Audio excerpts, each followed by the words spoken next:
आप सबका एक बार फिर से बहुत बहुत स्वागत है मेरे चैनल किट्टो एक्सप्लेन्ड में। और भाई साहब, लास्ट एपिसोड में आप सभी ने बहुत ही ज्यादा सपोर्ट दिखाया था, तो उसके लिए सबसे पहले थैंक यू। तो दोस्तों, मैं बार बार आपसे वीडियो को लाइक करने के लिए नहीं बोलूंगा, इसलिए आप अपने साइड से अपनी इस वीडियोस में 5000 लाइक्स करवा दिया करिएगा। और भाई, आप लोग कमेंट में आके एक दूसरे से बात कर सकते हैं इस सीरीज के बारे में, वरना मैं तो हूँ ही फिर। तो वही आज के इस पार्ट में आप देखने वाले हो युवाओं के लिए श्रेक एकेडमी में एक बहुत बड़ी जंग होते हुए, और फिर बीस्ट गॉड डीटियान को एक बार फिर से एक्शन में आते हुए, और इस बार उसका सामना किससे होने वाला है उसका पता तो आपको इस वीडियो के लास्ट तक तो चल ही।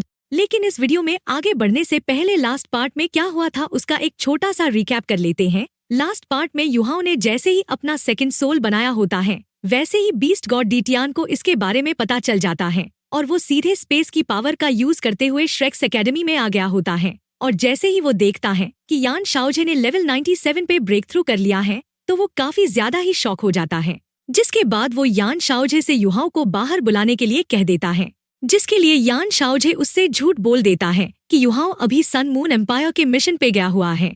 और अब आगे इस एपिसोड में डीटियान हुआ युवाओं को बाहर बुलाने की डिमांड करता है, तो यान शाओजे बिल्कुल इनोसेंट फेस बनाकर कहता है कि युवाओं तो वापस आया ही नहीं है, वो तो सन मून एम्पायर के मिशन पर गया हुआ था। तो इस चीज को सुनके उसके पीछे खड़ी जान लीनर मन ही मन आंखें घुमाते हुए सोचती है कि ये इंसान कितनी सफाई से झूठ बोल लेता है, यानी रैंक 97 तक पहुंच गया है, फिर भी झूठ बोलने की कला में कोई कमी नहीं है। लेकिन डीटियान इतना भोला नहीं था, और वो अपनी कोल्ड वॉइस में कहता है कि उसने साफ साफ हुआ युवाओं की ऑरा श्रेक सिटी के अंदर फील की है, इसलिए यान शाओजे उसे बेवकूफ बनाने की कोशिश ना ही करे तो अच्छा होगा। और वो उसे 60 सेकंड का टाइम देता है कि उसे सामने लाया जाए, वरना नतीजे अच्छे नहीं होंगे। जिसके बाद अचानक आसमान में एक येलो लाइट की बीम उठती है, और दोस्तों ये कोई और नहीं बल्कि खुद एल्डर जुआन थे, जो एक पल में डीटियान के सामने आ खड़े होते हैं।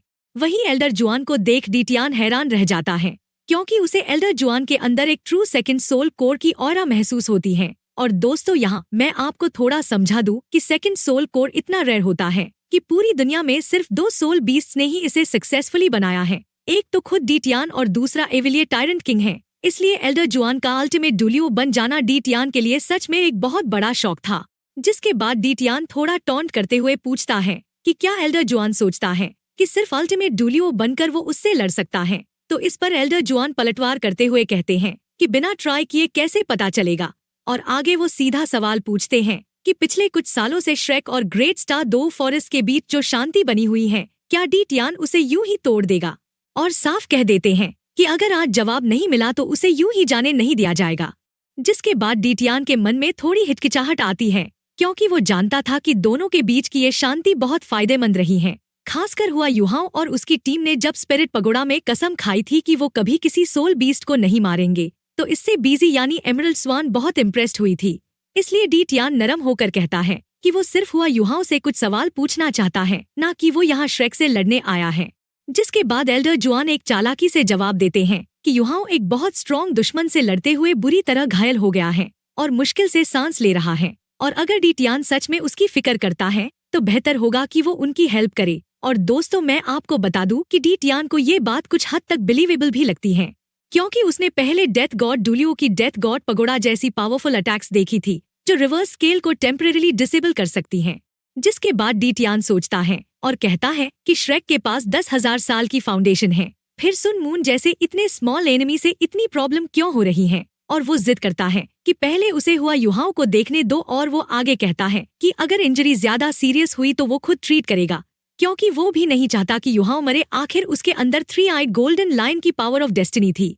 जिसके बाद एल्डर जुआन मन ही मन सोचते हैं कि इस आदमी को बेवकूफ बनाना सच में बहुत मुश्किल है, क्योंकि उन्हें पता था कि डीटियान का यहाँ आना मतलब युहाओं की सेकंड सोल को ब्रेक थ्रू से कुछ ना कुछ कनेक्शन जरूर है। जिसके बाद एल्डर जुआन साफ मना कर देते हैं और कहते हैं कि डॉक्टर्स ने सख्त हिदायत दी है, और सुझाव देते हैं कि डीटियान थोड़ी देर एकेडमी में रुक जाए। तो इस चीज को सुनके डीटियान को साफ लग जाता है कि उसके साथ टाइम पास किया जा रहा है, और वो गुस्से में कहता है कि वो सैकड़ों हजार साल से जिंदा है और उसने इंसानों की चालाकियां खूब देखी है, इसलिए ये ट्रिक उस पर नहीं चलेगी। जिसके बाद एल्डर जुआन भी सख्त होकर पूछते हैं कि क्या बीस्ट गॉड अपनी ही बनाई शांति को तोड़ने पर तुला है। इस पर डीटियान का चेहरा काला पड़ जाता है, क्योंकि वो भी नहीं चाहता था कि स्पिरिट पगोड़ा वाली डील खराब हो। लेकिन उसके लिए पावर ऑफ डेस्टिनी कुछ भी हो वो ज्यादा इम्पोर्टेंट थी।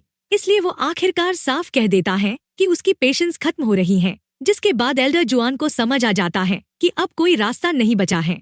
जिसके बाद एल्डर जुआन हिम्मत करके कहते हैं कि अगर युहाओं तक पहुंचना है तो पहले उन्हें हराना होगा। और दोस्तों, यहाँ मैं आपको बता दूं कि डी टियान को ये बात सुनकर हैरानी होती है और वो पूछता है कि क्या ये एक चैलेंज है। जिसके बाद एल्डर जुआन हंसते हुए जवाब देते हैं कि अल्टीमेट डुलियो बनने के बाद उन्हें कोई प्रॉपर अपोनेंट नहीं मिला था अपनी ताकत टेस्ट करने के लिए, और आज बीस्ट गॉड खुद सामने है तो ये एक सुनहरा मौका है। जिसके बाद डी टियान एक डील रखता है और कहता है कि अगर एल्डर जुआन 1 घंटे तक उसके सामने टिक गए तो वो चला जाएगा, और अगर हार गए तो भी वो किसी को नुकसान नहीं पहुंचाएगा बल्कि हुआ युहाओं से मिलने दिया जाएगा।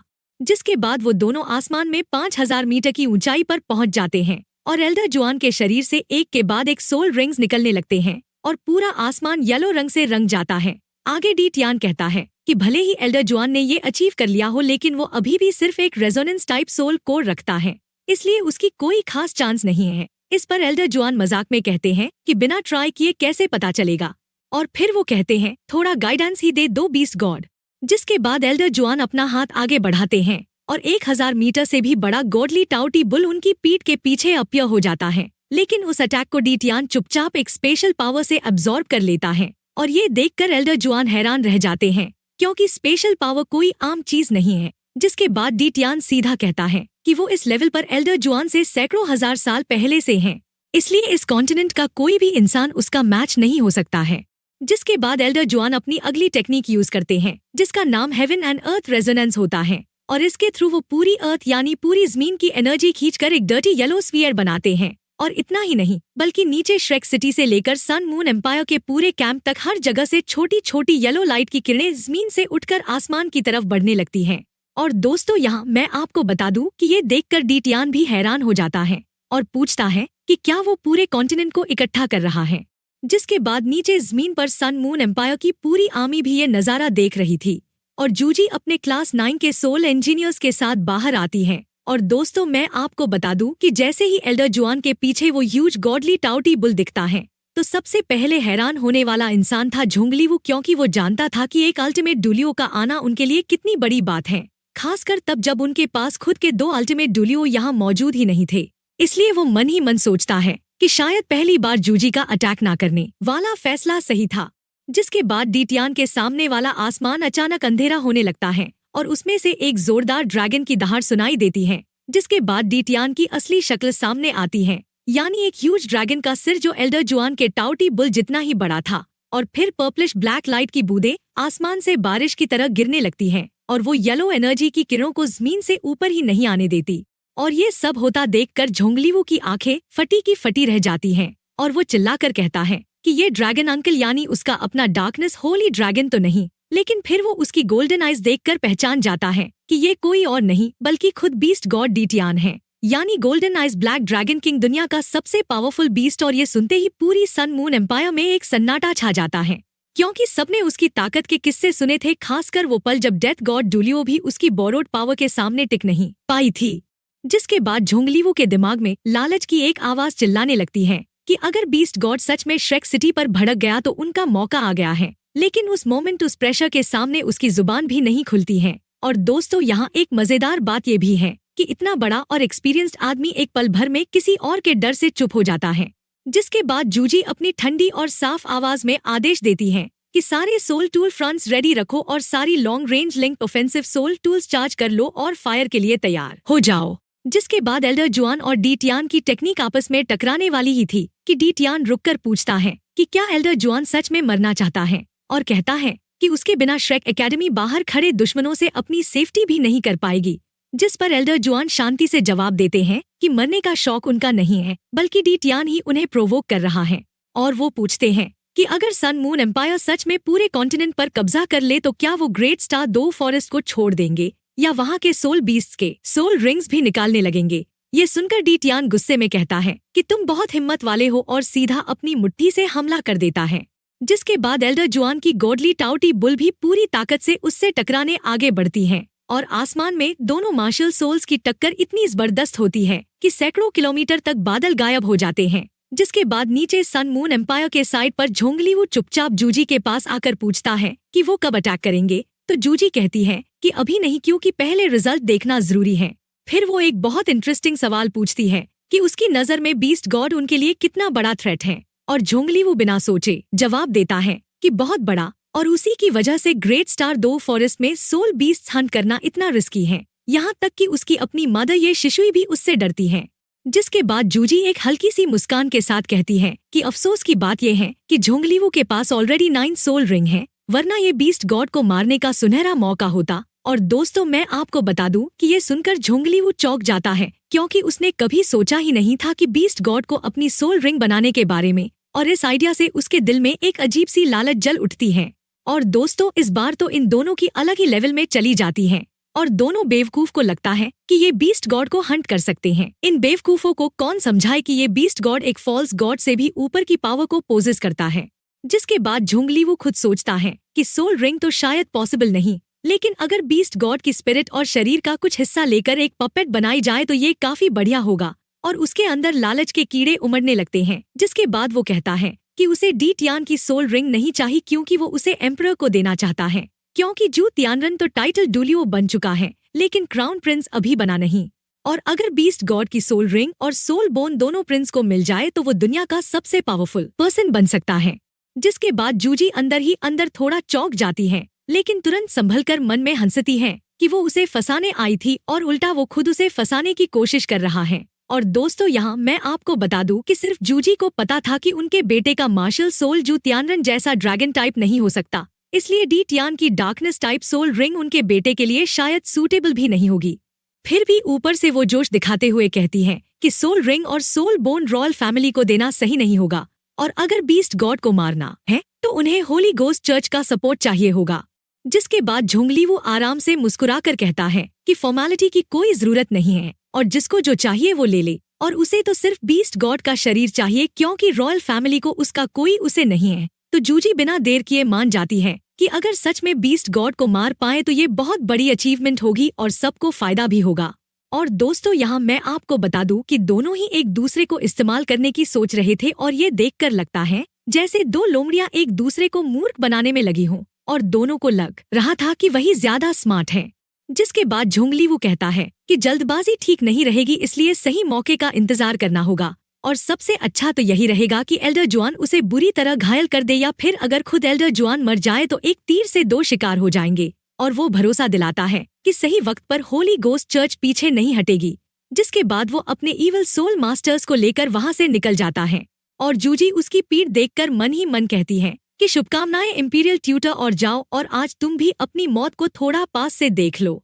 और तभी उनके बगल में एल्डर सू आकर धीरे से पूछते हैं कि क्या सच में वो होली गोस्ट चर्च की मदद करने वाले हैं बीस्ट गॉड का शरीर पाने में। जिस पर जूजी मुस्कुराकर कहती है कि बिल्कुल, लेकिन अगर बीस्ट गॉड मर जाए तब। और एल्डर सू पहले हैरान होता है, फिर समझ जाता है कि ये कितनी शानदार चाल है, क्योंकि एक तरफ होली गोस्ट चर्च को लालच का जाल बिछा दिया गया है, और दूसरी सारा फायदा खुद का होने वाला है।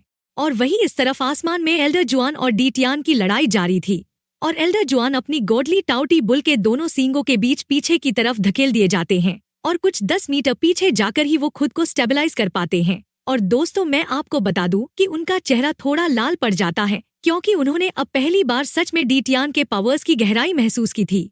उन्हें लगा जैसे उसकी ताकत की कोई सीमा ही नहीं है, और सबसे डरावनी बात यह थी कि डी टियान तो अभी भी अपनी पूरी ताकत नहीं लगा रहा था।